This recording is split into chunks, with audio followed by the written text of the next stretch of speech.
ABC Thursdays. Welcome back. Grey's Anatomy is all new. Why didn't you tell me you were pregnant? The drama going down. Bungee jumping from the bridge, his cord snapped. We need all hands on deck. Is unbelievable. You think you're God's gift to this hospital? You're just another doctor. My relationship with Catherine is complicated. I'm gonna sue you. Your lawyers know where to find me. You're unbelievable. Grey's Anatomy. All new Thursdays, 10/9 Central on ABC and stream on Hulu. George Clooney and Brad Pitt's new movie Wolves is on Apple TV Plus September 27th. That's where I want you to be now. So if you want to see George Clooney and Brad Pitt, go to Apple TV Plus. You gotta start the story there. Or if you want to see Brad Pitt and George Clooney, go to Apple TV Plus. I am enjoying the show. And if you want to see their new movie Wolves, You can't do it, I'm gonna help you out. I can do it, so do it. definitely go to Apple TV Plus. Admit it, it's cool. Okay, fine, it was very cool. Wolves, streaming September 27th on Apple TV Plus. Rated R. Are you ready to take your business to the next level? Meet Viant AI, the world's first fully autonomous advertising platform. With Viant AI, you can automate media planning, analyze results, and drive smarter decisions, all while saving you time and resources. Viant AI helps you unlock new potential and boost productivity regardless of your expertise. Visit Viant.ai today and see how the future of artificial intelligence in advertising can work for you.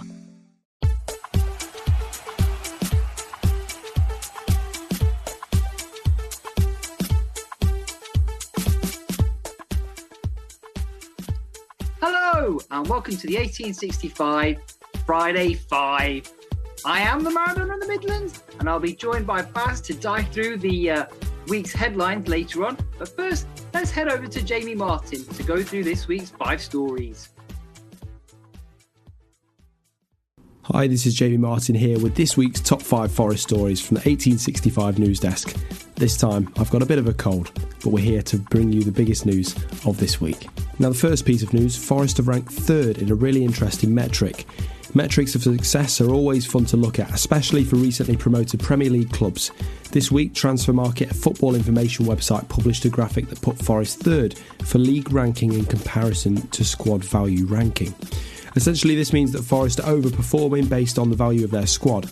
Forest sit 8th in the table at the time of recording, moving up 4 places after a successful unbeaten start to the season. The graphic shows Forest recruitment has proved to be successful, with only Fulham and Aston Villa performing higher than them. Now, the second piece of news this week, Forest draw in fiery fixture on the south coast.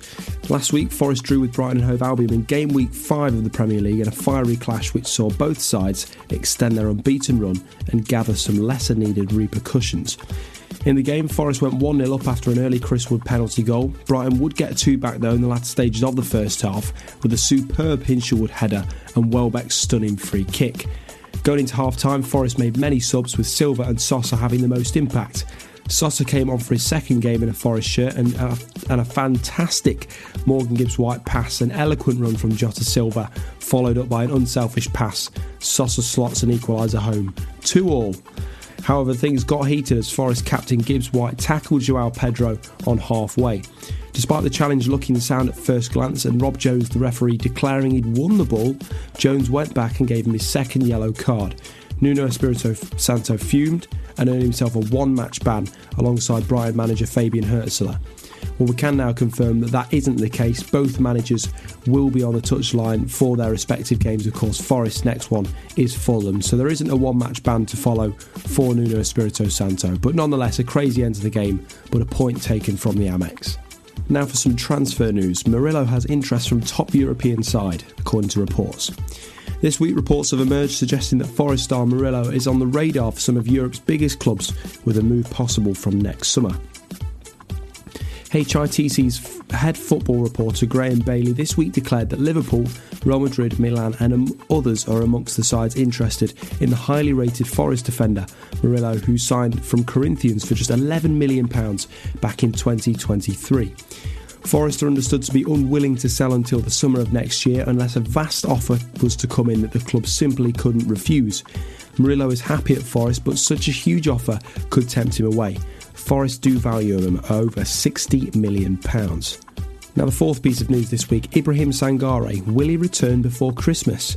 It somewhat went under the radar in the last couple of weeks, but Ibrahim Sangare, Forest club record signing, will miss upwards of 3 months with a hamstring injury.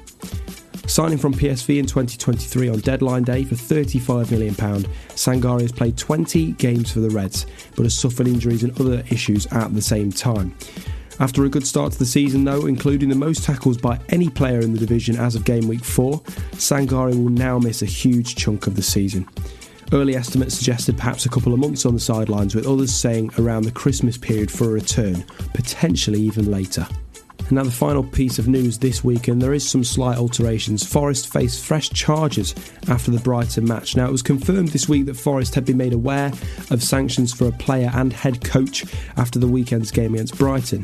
The FA spokesperson posted on X, formerly Twitter, this week that both Morgan Gibbs-White and Nuno Espirito Santo would be disciplined for their actions, which led to suspensions last weekend.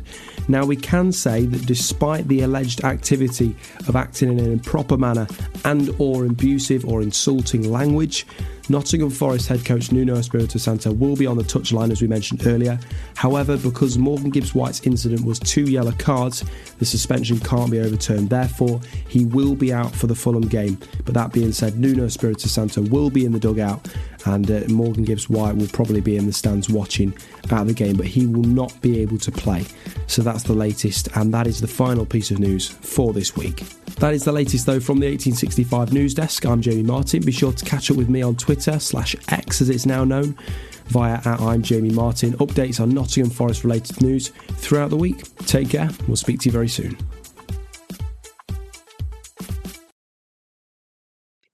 Great stuff, Jamie. Thanks for that. Well, let's start at the top there with his story about Forest ranking 3rd in an interesting metric. So, Baz, what do you think? You're a bit of a stats guy, a bit of technology geek.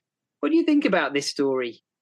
Well, I mean, Transfermarkt's quite highly rated in terms of what they do, but there's still a bit of like a one. There's like, what's their methodology for this? But 2, it's only just the end of September, so you can't really place too much store on it. I do kind of agree that Fulham at the top is probably about right, because I think Marco Silva's a very underrated manager. I know Mr. Marinakis likes him as well. What I did think interesting, having looked at the story itself, is that just below us, we're in 3rd place for overperforming, but just below us are Leicester and who was it? It was Ipswich, which says more about the value of their squads rather than their league position, I think. Yeah. I agree with you there. It is I think what the statisticians would say is a small sample pool at the moment. So it's hard to draw too many conclusions, but that never stops people in football, and quite frankly, it never stops us on 1865 either from drawing conclusions. To go back to the old ground, though, I will say Ipswich have apparently spent over £100 million. So us getting all the grief for spending 2.5 times that and only just staying up, I think once again we're likely to be vindicated. Yeah, I don't know if that was just because we were taking more notice of the stories regarding Forest at the time, and we just we're not maybe just not as interested in Ipswich-related media news, and maybe in their local news they've been talking about it constantly as well. I think that could be a part of the reason. Also, I think part of ours was that it wasn't just the amount of money spent, but just the sheer volume of players we brought in for that money. I mean, 21 players, it was pretty extreme, let's be honest. Okay, yeah. We may have needed maybe 16, 17, 18 players, but it was people were talking about it because it was an interesting talking point. That's the thing that gets me, is like just I can't remember what it was on the other day before we played Liverpool, and goes, of course they spent a lot of money. It's like, well, not really. yeah. But this proves it. We haven't actually spent that much because we're overperforming. That's right. Yeah, that's right. But I think it was just because it hadn't been done before like that for a long, long time. or ever. Maybe Blackburn did it when they first came up, Newcastle, but we're talking nearly 30 years ago. Well, probably 30 years ago now when they did it. So it was a rather unique situation, which is why people spoke about it. It doesn't bother me so much. People seem to get very angry and irate about people saying we bought so many players and we spent so much money, but it really doesn't bother me at all. It's water up a duck's back. So, but yeah, I think it shows that the signings we've made have sort of fitted in really well this season, and last season's signings have started to prove their worth as well. The likes of Hudson-Odoi and Elanga and people like that. So it's although we can't put too much stock into it, I think it's nice and satisfying to have that little bit of credit given to Forest for their transfer dealing, because at times we've looked at it and thought, what's happening? We don't understand it. So I'm sure people outside have looked at it and thought, we don't know what's going on there. So for it to be actually working is a bonus, isn't it, I suppose? Definitely. But anyway, and we've all this season's transfers seem a lot more measured, even though there still were quite a few coming in. Yeah.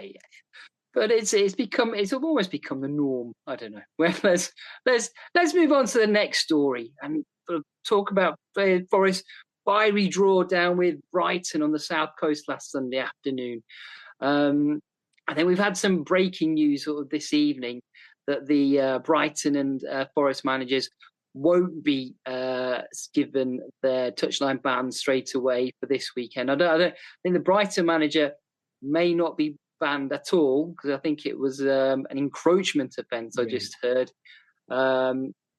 Whereas Nuno seems to be in the process of an appeal, which may be why his ban's been sort of... This has been back, so we've got until next Wednesday to respond. Yeah, that's something like that. Yeah, but it wasn't really a fiery game, though, was it, up until that point? I don't describe it as fiery. It was fairly placid, I thought. Although, I did quite enjoy watching it on Match of the Day when they had the Arsenal game before it, and then us after it, and it just made it seem like it was a day of football violence. Yeah, but the Man City Arsenal game, it started off pretty brutally. You don't really see matches like that anymore, and sort of I think just to take a slight divergence, Man City were sort of intent on showing Arsenal who's boss, and they started off like they were going to steamroll them, but. You got to give Arsenal credit. I know they've got a lot of stick this week for being anti-football and the dark arts and all that sort of thing. But yeah, I think you got to give them 100% credit. And they went there, they really deserved to win, and they're a bit unlucky only to come out of it with a point. But well, one of my friends is a Newcastle fan, and she absolutely detests Arsenal. She says they're always time wasting, always doing that stuff. It's just everyone else has got to see it now.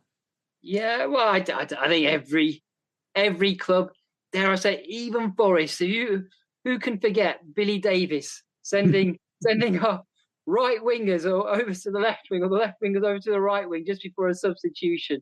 And I think the funniest thing is when it first started, it was Neil Warnock, your friend Colin, who introduced us into English football, and he was an absolute pariah. Everybody hated him. And 30 years later, he's like a trailblazing groundbreaker. He's like the Pep Guardiola of S-Housery. Everybody's followed suit. He's who would have thought? We were sitting there, early 90s, we'll still be talking about Neil Warnock in 30 years' time.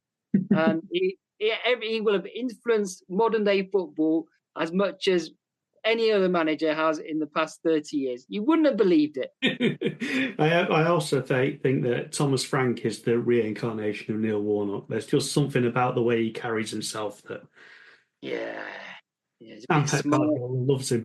Yeah, he's a bit smarmy, isn't he? Yeah, a bit too self-satisfied, and all that hair. He doesn't. I mean, you're not doing too badly on the hair front yourself there, Baz. But all that hair, it's not right for a man of that age. The rest of us are receding. How does he do it anyway? But what's your secret? Well, you tell me off air, maybe. We don't want to go into it. on the podcast. But yeah, apart from that, it was a funny thing. Where there's another bit of news out today where it said the review panel thought I think voted 3-2 that the Gibbs White yellow card shouldn't have been a yellow card. The second one. Yeah. What do you think of that? Well, I mean, so only having watched replays of it, because I wasn't at the ground, but at first I saw it and I thought, oh, that looks pretty good. But then you do see his trailing legs like going into the player, and apparently it's João Pedro on it, and he's been limping apparently ever since. So. Well, yeah, apparently he's missing the weekend match for Brighton. So, Morgan did get him good and proper. So. Yeah, you can't really say that it's that unjust. Yeah, I mean, from my perspective, I saw him start the run to make the tackle for a good 10 seconds before he got to the ball. And that's never a good sign. And then I was astonished when the referee, he's got the ball. I wasn't expecting that at all. And then obviously there's a disappointment when he pulls out the second yellow card. But it's, I think it's pretty much justified. I think maybe they've got on these panels a mixture of referees and ex-players and coaches. So I think maybe the players and the coaches went and say, no, that's a good tackle, nothing wrong with that. And the two referees on the board maybe said, actually, you're not allowed to do that anymore. The panels, Vinnie Jones and Robbie Savage. Yeah. But yeah, it's a pity because we're just that midfield just starting to really work well together. So it's a shame that he'll be missing Saturday's game against Fulham. But oh well, them's the breaks, as old Boris would say. Now on to story number 3. Murillo has interest from top European side. So I guess it's self-explanatory. But what are your thoughts about this? So if we get 60 million plus for him, I'll be okay with that. I am convinced that he's going to be widely recognised as the best defender in the world in a couple of years, and we should just be glad that we have him for as long as we have. I was expecting him to go in the summer. Yeah, I'm going to go. I'm just a bit talk sports style. I'm going to go with a slightly opposing view here, maybe controversial, maybe a bit out there, but I remember saying on the podcast last year several times that I don't think Murillo will go this summer, and because his value to us is higher than maybe a lot of it would be to the other clubs. I think at the end of this season, after he's had another full season under his belt, playing pretty much week in, week out, I think his value will have increased from what it could have been summer. Yeah. But I don't know, and this is going to make me an unpopular man here in Nottingham. I don't know if he's good enough to play for teams like Real Madrid, Barcelona, Bayern Munich, Liverpool. He's a very good player, but from my own personal experience, is he any better than Michael Dawson was when he came through the Forest team? I'm not sure he is. I don't know. I don't know if he's good. He passes the ball well. He tackles well. He's got a touch of speed. But is he the complete centre back? I don't know. I'm not sure. But my personal thing is I never want to see a player making a last ditch tackle, and he ends up making them far too often. But so his positioning's still off. But that's also partly that we've been pretty crap defensively for 2 years. It is.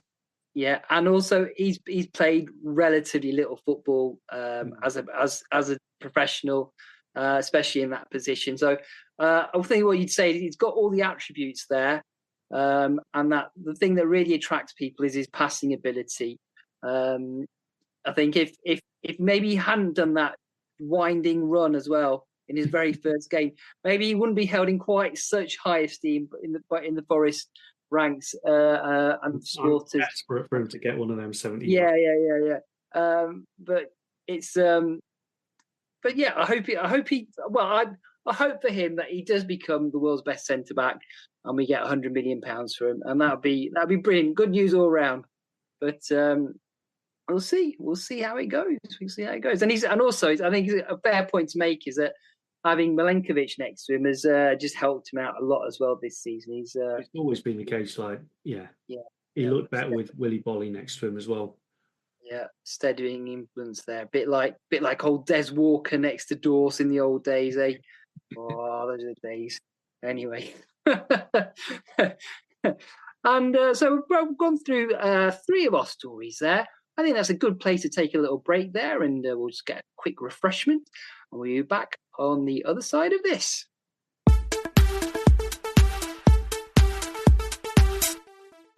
With the Lucky Land Slots, you can get lucky just about anywhere. This is your captain speaking. We've got clear runway and the weather's fine, but we're just going to circle up here a while and get lucky. No, nothing like that. It's just these cash prizes add up quick. So I suggest you sit back, keep your tray table upright, and start getting lucky. Play for free at LuckyLandSlots.com. Are you feeling lucky? No purchase necessary. VGW Group. Void where prohibited by law. 18+. Terms and conditions apply. You're listening to 1865, the Nottingham Forest podcast. Hello, and welcome back to Forest Friday 5 on 1865. We've gone through our first 3 stories already. Time flies when you're having fun, doesn't it? And we're on to story number 4. Ibrahim Sangare's injury. There's some reports suggesting he's going to be out till after Christmas. That's a bit of a blow, isn't it, Baz? It is, because he's just starting to. It seemed like he was getting up to speed, like again going on the stats and stuff. I'd seen quite a few stats, so basically saying he's the best tackler in the league up till whatever week 3 or whenever it was. Best at interceptions. The only thing that lets him down is his passing out of it, but. I mean, you can't really complain when he's brought there as a defensive midfielder. Yeah, it's a funny one because he came as a defensive midfielder, but as somebody with a reputation of sort of playing it out from the back or transitions, but not to an elite level. I think I heard a scout say at the time that the reason the major clubs had sort of looked at him and then turned it down is down to his passing stats and his turnovers or something like that. Whatever the technical phrase it is they use for football these days. One of those, which is why they were all looked at him. They was interested, but didn't quite want to spend the money on him. But yeah, it is a pity because he was just starting to look really good at the beginning of this season, sort of dominating midfield. And I hope it's not going to be that long, because if it is that long, it's going to take him a while to get fit again, and it'll probably be towards the end of the season when he's sort of fully firing fit again, and it'll be another season wasted. So hopefully these reports are a bit more pessimistic than it suggests. But a real pity. And another player where we keep on getting done by the international break, Baz. It's we wait for years for Forest to have a squad of international players, and now look at us. Yeah, and it seems to be the players who have to go back to Africa. Maybe it's a particularly grueling journey. Maybe the extra distance makes it harder for them. Maybe it makes it more susceptible to things like hamstring injuries and pulls and things, longer plane journeys and what have you. So yeah, I don't know. I mean, I suppose the answer is private jets, but as a keen environmentalist, I'm very much anti that, and I hate it when football clubs put on private jets for their players. I think we need to really protest against that, because as it keeps on raining and raining and raining, and we've got water coming in through our roofs, I think football can help us all out by not taking so many aeroplane rides. Anyway, we're on to the final story today, the story of Forest faced fresh charges after Brighton match. So what do you know about this then, Baz? Because I don't really know that. Well, I mean, I think we've sort of covered it already, which is the charges from the game. Yeah. After the red cards, basically we've been granted that little bit of extra time to try and talk our way out of it. Not that it's going to work, because if you remember, Nuno's got a suspended sentence hanging over his head anyway. Oh, okay. No, I didn't know that. That's from the whatever it was, the Mr. Marinakis tweet game. Okay. Yeah, but I think if anybody was lip reading, I think it'd be difficult for Nuno to deny the charge. I don't know. Maybe my lip reading's not that good, but it didn't seem like a friendly chat he was having with with the refs that day. Yeah, I think the interesting thing is something like what's this Rui Costa, isn't it? The assistant. It was probably the first time I'd heard him speak when he did the post-match interview, and I thought he came across very well. But two, you could hear like the unity of the messaging. Everyone was like on the same page. You could imagine what he was saying is exactly the same as what Nuno would have said. You could have put any of the coaching staff up there and they'd have said exactly the same thing. So that's probably a good thing, because that's everyone pulling in the same direction. Yeah, he seemed really far too reasonable to be involved in professional football. I don't think that's his reputation at Wolves. Though. I mean, he was a bit of a fiery character back then, and he was always used to get into trouble. But yeah, I mean, the red cards themselves, I don't know if they had to go that far in the first place. And you see a lot of yellow cards given to coaching staff these days, and I don't know why he didn't just do that. It would have sort of diffused the situation. I think just both of them would have sat down, hopefully, and yeah, I don't really. We wouldn't have had to hear about it all week. But I thought the funniest thing about it was what. Sorry, go ahead. Make about it though is like even if Nuno hadn't been in the dugout on Saturday, you could have you got the sort of impression, yeah, it would just be continuity, even without him actually being there. But then also with Morgan not playing, that had happened last season, we'd all be bricking it. But actually, I feel like it's not ideal, but it's not the end of the world either for us. Yeah, I think the signing of Anderson has really sort of upped the quality of the squad in that position.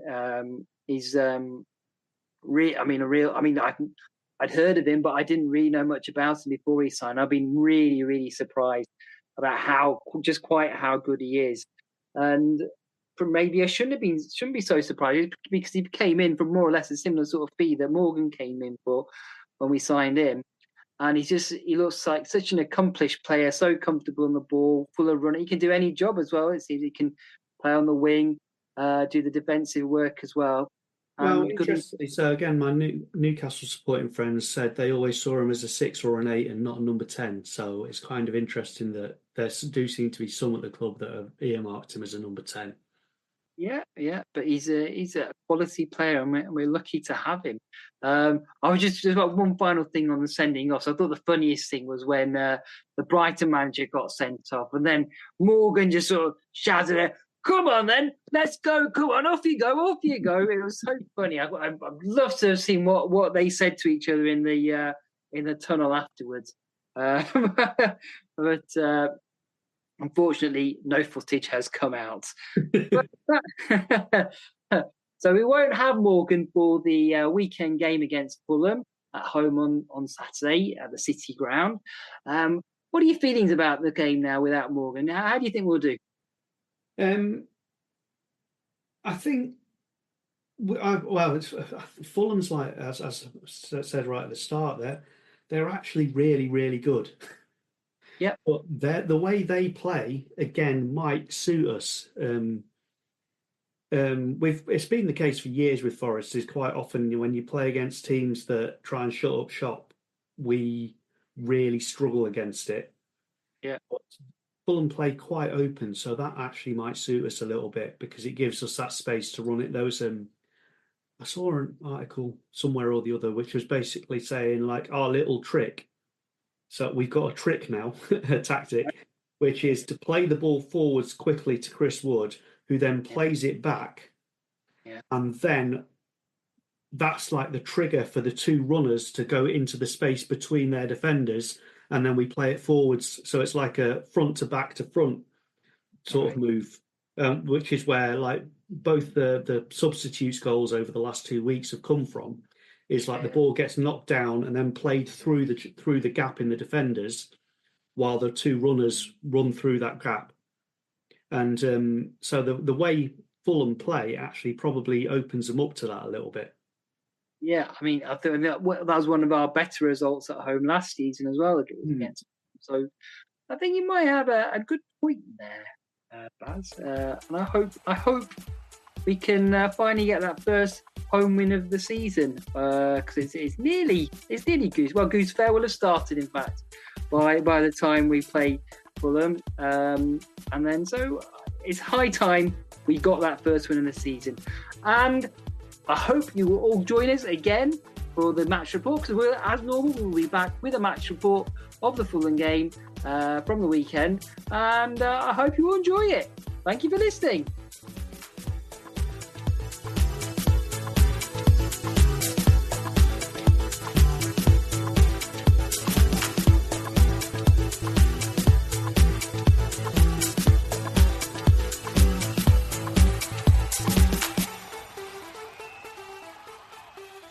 Let's start again. I forgot the name of the show.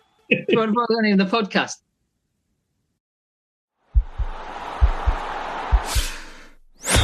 This podcast is part of the Sports Social Podcast Network.